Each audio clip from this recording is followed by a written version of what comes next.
So most colleges that at least I'm familiar with through my clients have some kind of counseling resource on campus. So it might be a counseling center if it's a big enough school that has like a PhD program in psychology. You might get doctoral students that can provide counseling.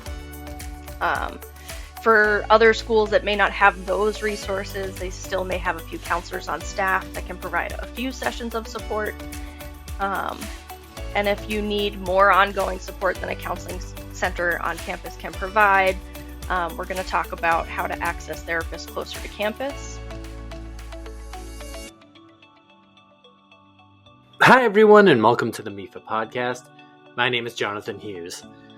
We've talked obliquely about emotions, and usually negative emotions and how they can impact the college process.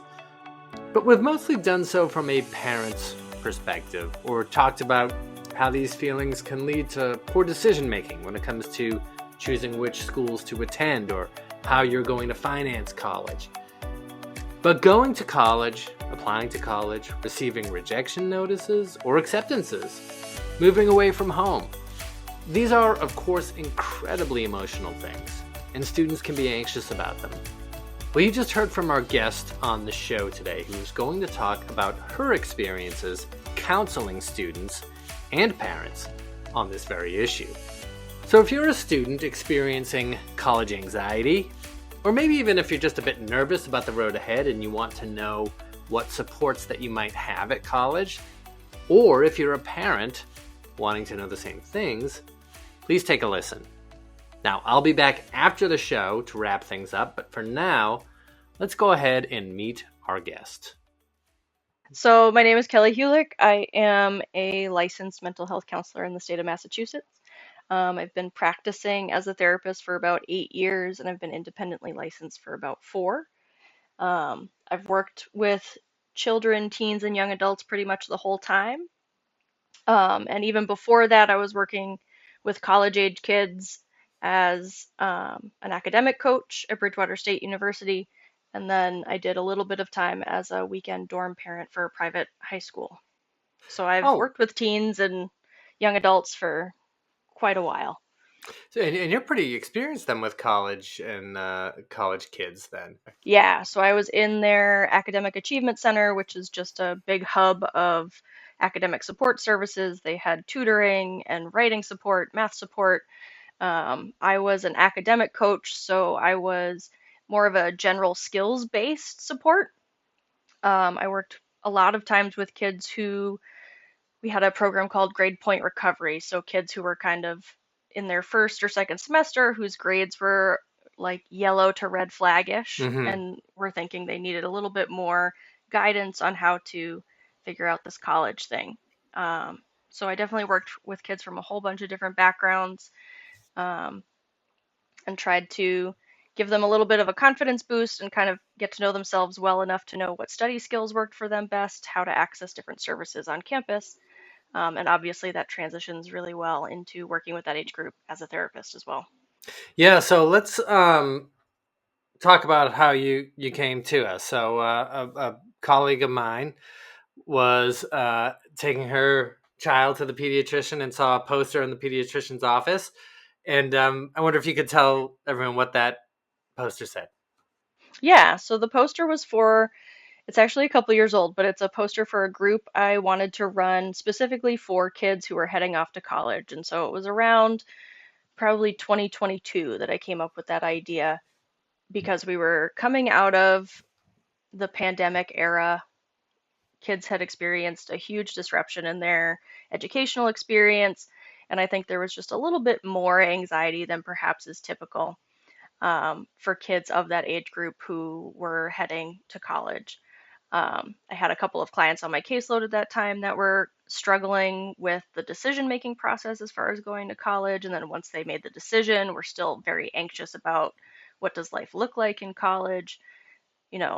How do I make friends? What do I do if I'm, lonely or having issues with my roommate? So it seemed like something that needed more specific support, and so I wanted to start the group to address that. and really give kids a place, not just to connect with an adult who can kind of give them support and guidance, but also to connect with other people their age and understand that this is not an unusual thing to experience. It's okay to feel this way, and we're all going to get through it. And so this is based on something that you were observing at the time. Yeah. And so what were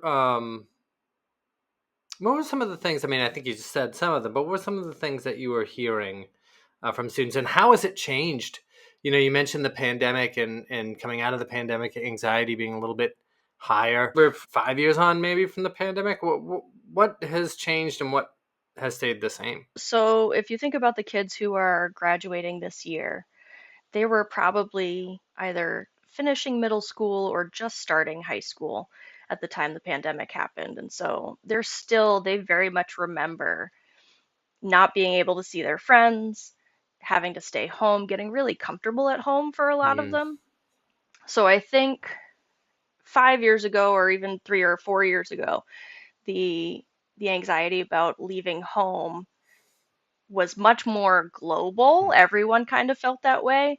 And now we're kind of seeing kids who still feel that way. They're still anxious about leaving home, but it's not reflected in the wider society. So it might even intensify it a little mm, bit because everyone else seems to be doing okay, but I'm feeling um, very anxious. And maybe they missed some of those high school experiences where you did get to go away from home because of the pandemic. Those long weekend trips to Washington, D.C., New York City, the kids sometimes get to do probably were canceled. yeah. Um, so some of those formative experiences are still missing for them, and I think also because they've become more a little bit home focused, they've grown much more attached to their friends. So now the idea of leaving their high school friends is very stressful. Do you ever counsel students regarding I don't know, academic pressure or choices of schools, or is this school right for me, or maybe navigating expectations from other people? Yeah, yeah. So there's definitely a lot of pressure both to continue to perform at a really high academic level through the end of high school, um, as well as kind of this hyper awareness of what everyone else is Mm. doing. The people who found their perfect school and got in no problem and everything's falling into place for them, but what about me? I didn't find a school that was perfect for me, or the school that I wanted to go to didn't accept me. Um, so there's definitely that, as well as how do I, if I am going to kind of my reach school or my top tier choice, how am I going to continue my academic success in a pool of people who are at least as good as I am, if not better? So there's definitely that academic pressure um, throughout the whole process. Just the idea that it has to be right, that it has to be perfect. And I definitely have to work a lot with kids to kind of get them to dial back on that a little bit and accept that nothing will be perfect. You're going to make the best choice you have. You're going to do the best you can, and it's still going to be all okay. Well, we see it, and we'll talk about parents too, but we see it a lot as far as parents are concerned too. And you touched upon it, is the comparison, right? Like, I'm over here, but these people are over here. Why is it working out that way? What do you tell people in that position? What do you tell students in that position? Um, so I try to remind everyone that a lot of this process is outside of their control. Um, there are a lot of factors that go into deciding what college to go to even apply to. Um, Different things that colleges are looking for. Like, obviously, there's more or less a formula that everybody's trying to follow, but every year the applicant pool is slightly different. And so, yeah, maybe that kid got into the school they wanted because their profile was just ever so slightly different from yours, and that's okay. Um, and that because it's outside of your control, you have to let go of some of your expectations, um, and accept that what's coming to you is what's best for you and what you need.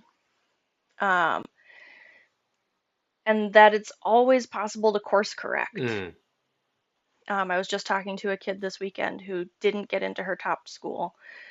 She was really, really disappointed. mm, But the school in their rejection letter did say, But if you try again next year as a transfer student, you might have a better chance of getting in. And where she is right now, that sounded like a terrible idea. Like, why would I do that? And I was trying to keep her mind open to like, if you are a year from now still thinking that this school was your top choice, it is possible to transfer. There's nothing wrong with transferring, but also be open to the idea that the school you ultimately do pick is going to work out okay for you too. Hmm. Now, do you ever follow through with some of these students and continue seeing them after they go to college? Yes.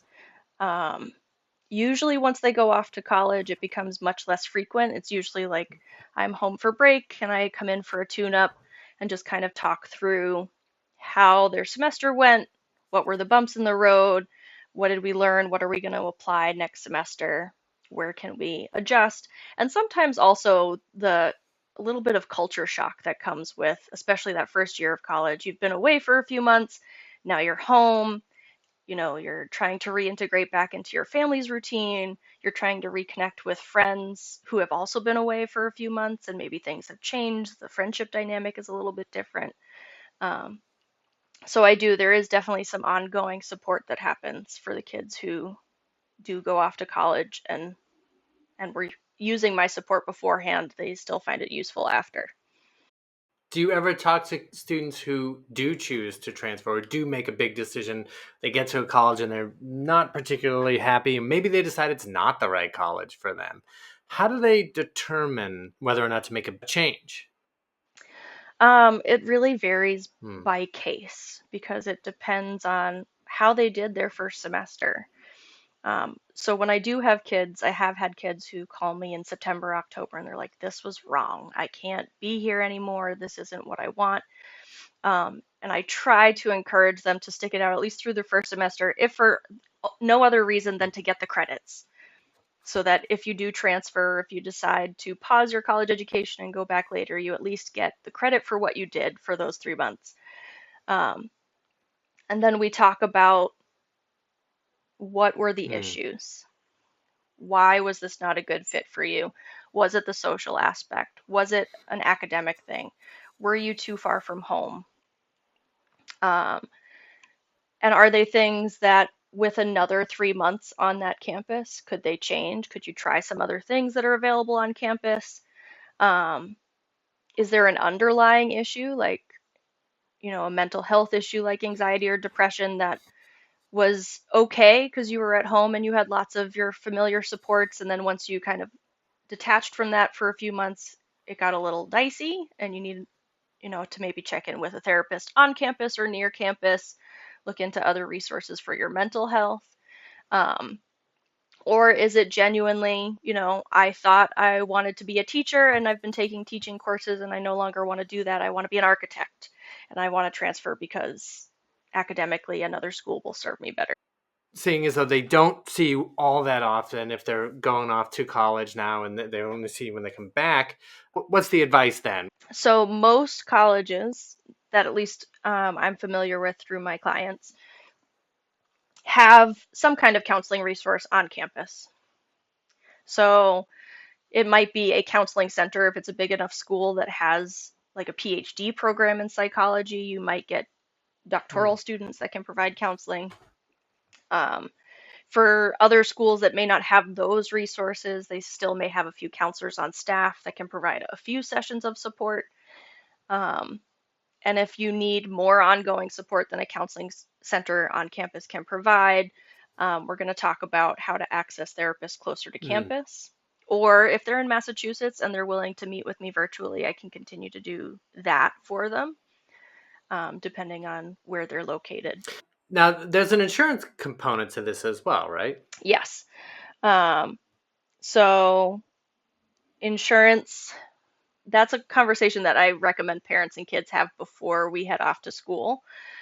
Um, So definitely out of state, your insurances are going to cover different things, cover different people. Um, Even just virtual versus in person can have different coverage depending on your insurance policy. Um, but sometimes, like the counseling centers on campus may not need insurance. Again, if they have resources like doctoral students or just the way they've been able to set up the funding for it, you can access those services without having to pay for them or having to use insurance to get them. Um, How can parents, I mean, we can start with the insurance or we can start somewhere else, but how can parents support their students through anxiety, whether it's, when they're applying to colleges and choosing colleges and, dealing with admissions decisions, whether they're rejections or wait lists or what have you, and then all the way to being a student on campus and not being sure if it's the right thing. so I encourage parents pretty much across the board to let their student be the person in the driver's seat. What does the kid feel they need rather than parents being like, here's the problem, here's the solution? Because, right, college is this period of time where you are learning how to be more independent and how to take care of these things on your own. Um, so, trying to avoid forcing their problem solving skills on their kid, trying to listen first, ask if advice is wanted or needed, and what parents can do, what actions they can take to be supportive. Um, and obviously, if you're watching your kid kind of spiral, you'll adjust that and step in a little bit more readily. Um, as much as possible, take this time kind of at the end of the school year and heading into summer to talk about what do we anticipate are some roadblocks or road bumps, speed bumps that we'll run into. Um, and what are you going to need in those moments? And can we get any of that set up now? Can we go visit campus over the summer and identify where health services is and identify where all of the various buildings, even if it's just here's the dining hall, here's your main academic building, here are some of the dorms. Um, and even as far as getting in touch with different offices and saying, hey, my kid is probably going to need your services once they get on campus. I just wanted to establish this point of contact.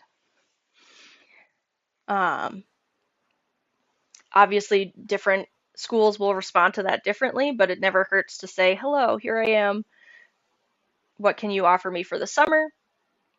Um, Even just thinking about, if you get sick on campus, where are you going to go? Hmm. Do you want to call mom right away? Or is it something that you can kind of figure out on your own? Well, this brings up another question now, because there's a confidentiality aspect to this too, right? So, Yeah. um, how should parents and students navigate that? Is that something that you feel like they should sort of make a decision on beforehand as to if parents are going to be notified if there's an issue? I would definitely familiarize yourselves with what the policies are. Hmm. So FERPA obviously keeps the academic information private.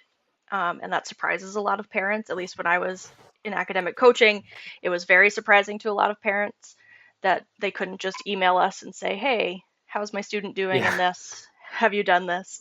Um, so familiarizing yourself what information is available, and if there's information that you want to have available, what does the student need to do to make sure you have access to it? Yeah, because they can sort of sign something to give the parents access to grade information and whatnot. Is it the same thing with health or no?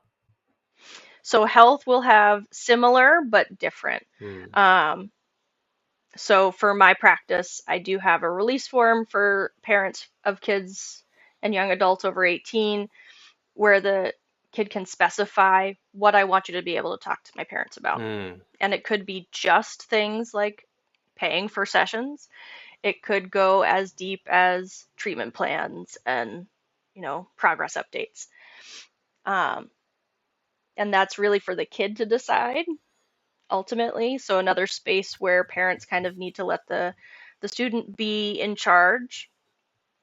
Obviously, having a conversation about what that looks like, why a parent might want information if they feel like the kid's not giving enough information, um, and what maybe the the consequences or the outcomes might be if they don't have access to that information. Mm.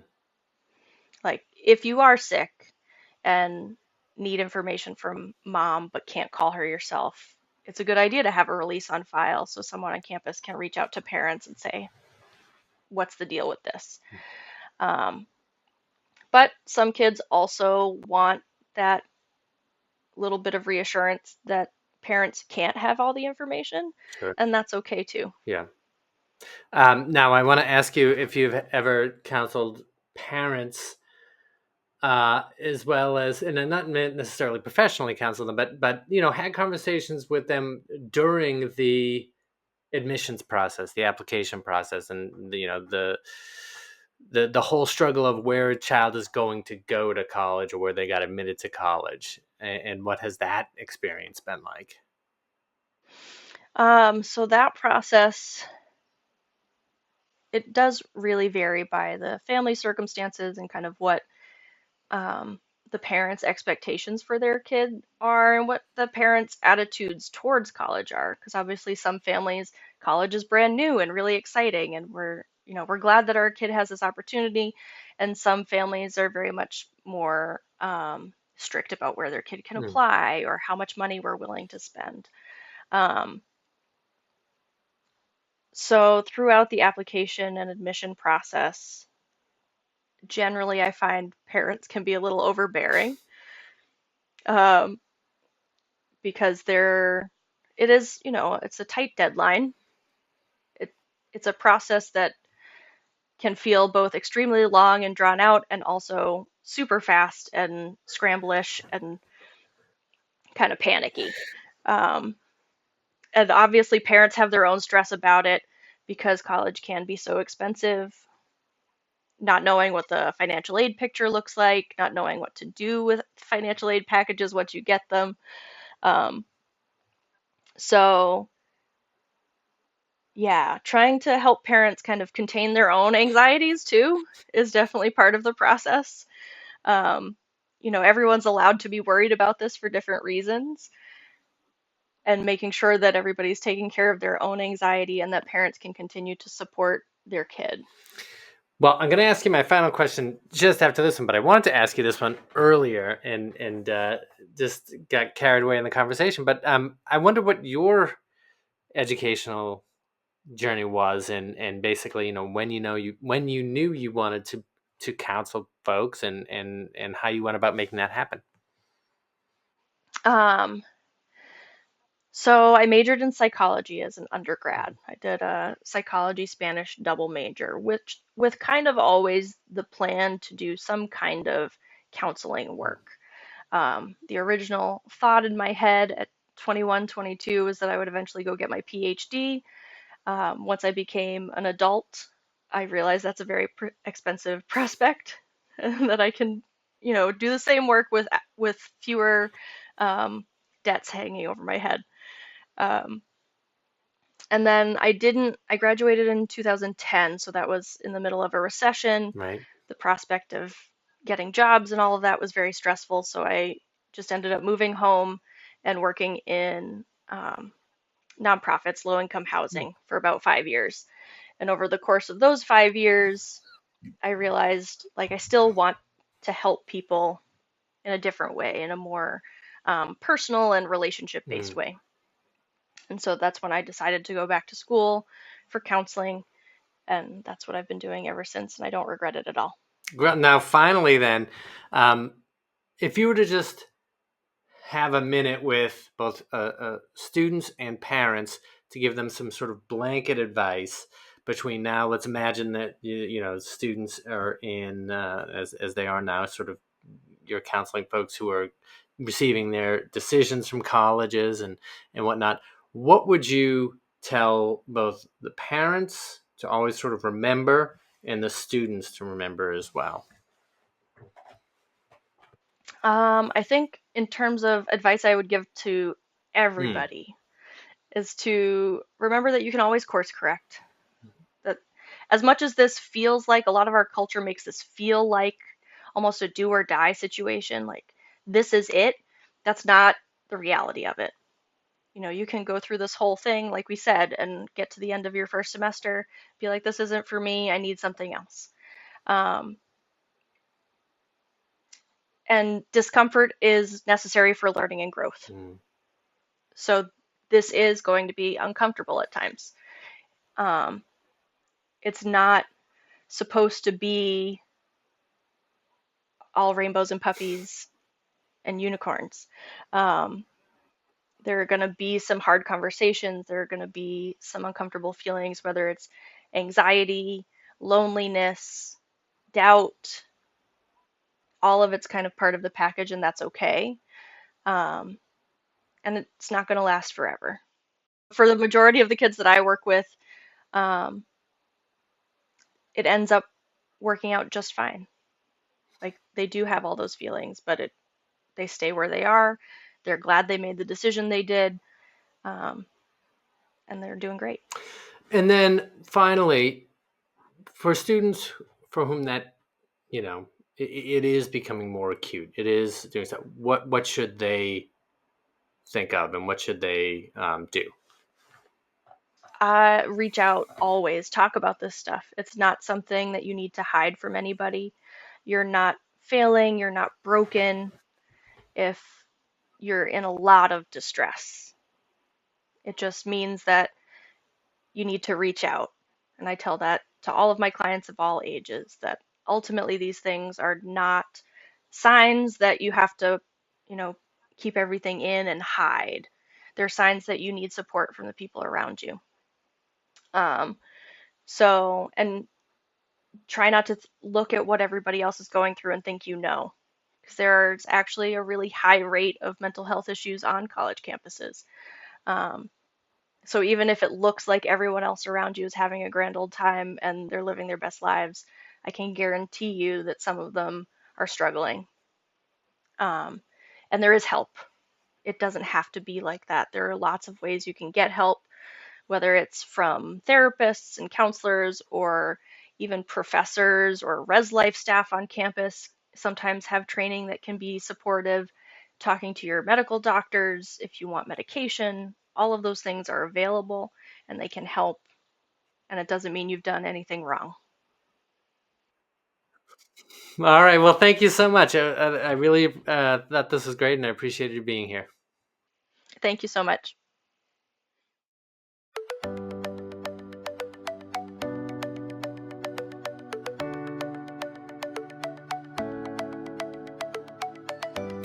All right, Kelly, thank you so much. I really, really appreciate you coming on and sharing your expertise with us and your experience. And folks, if you liked what you heard on the show today and you want to know more from us on planning, saving, and paying for college and career readiness, well, then follow the show, and you can do that wherever you find your podcast. And please remember to rate and review us. It helps us to keep doing what we're doing and getting this show out in front of folks like you. I'd like to thank Sean Connolly, our producer, Meredith Clement, Lauren Dans, Lisa Rooney, and AJ Yee for their assistance in posting the show. Once again, my name is Jonathan Hughes, and this has been the MIFA Podcast. Thank you.